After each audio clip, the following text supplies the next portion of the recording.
Hi, I'm Mike Damergis of RotoExperts.com for the Xlog.com. That's THEXLOG.com. He's the King, Scott Engel, and we got a big matchup in the AFC Divisional Series, the Houston Texans against the Baltimore Ravens. Joe Flacco, throw me a freaking interception. Joe Flacco, throw me a freaking bone here. Which freaking Joe Flacco are you going to see? I don't know. Would you like a hot pocket? They're quite breathtaking. But you never know what Joe Flacco you're going to see in any given playoff game, Mike. We've seen him have good games. We've seen him have bad games. I think the key for Houston is, and this is, I don't know, you said this is going to be a big matchup. This might be the least entertaining of the four games that we're going to see this week. Not if you live in Houston or Baltimore. True, but I'm saying for the average viewer who likes to see those offensive fireworks, I think there's going to be a defensive battle. I think people forget how good like Baltimore has the defensive reputation, but you'll see the Houston defense on display. Overall, it was the best defense in the NFL during the regular season, and those linebackers are outstanding. Cushing, DeMeco Ryans. You know, the key is, first off, Ray Rice is really the key for the Baltimore Ravens. And Cushing does a great job of defending the run. The key matchup in this game is Cushing against Ray Rice. And let me tell you something.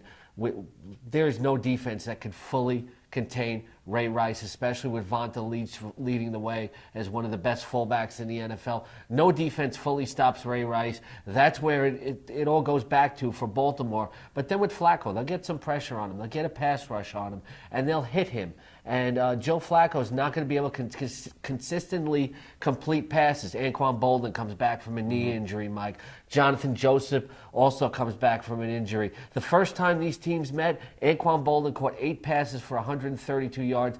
Don't see it happening this time. The Texans are also going to have to count for Torrey Smith, who is now a legitimate downfield threat.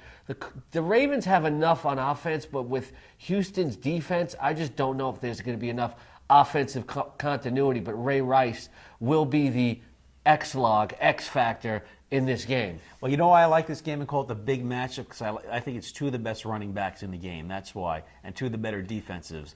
So that's why, to me, it's a good You like running in defense. I like running in defense. Arian Foster against a Ravens defense. Ray Rice against a Houston defense. It's a little old school. Yeah, because you're like a Giants guy. Hey, it's Joe Morris and Lawrence Taylor. Maurice Carthon. Yeah. It's beautiful. Yeah, you know, we'll let's get Pat Pasco in there. He's a real tough guy. You know what I'm saying? But Arian Foster, you're right. He's the key, and nobody stops Arian Foster. The first time these teams met, they limited his rushing yards, but he still had 65 receiving yards. Now, T.J. Yates, rookie quarterback, asserted himself well.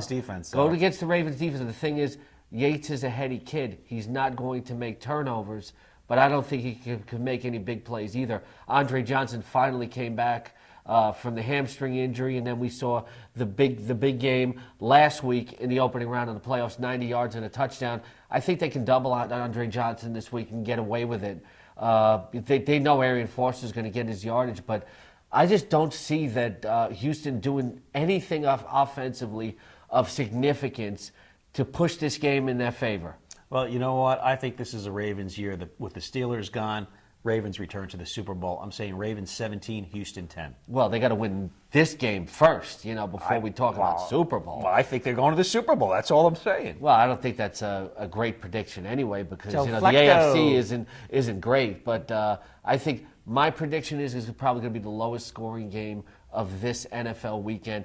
I'm going to say that the Ravens win this one 17-10. That's what I just said. Yeah. And I'm agreeing with you. Okay, for all your post-game, sounds better coming from your post-game recap, go to the Xlog.com. That's THEXLOG.com. Check us out.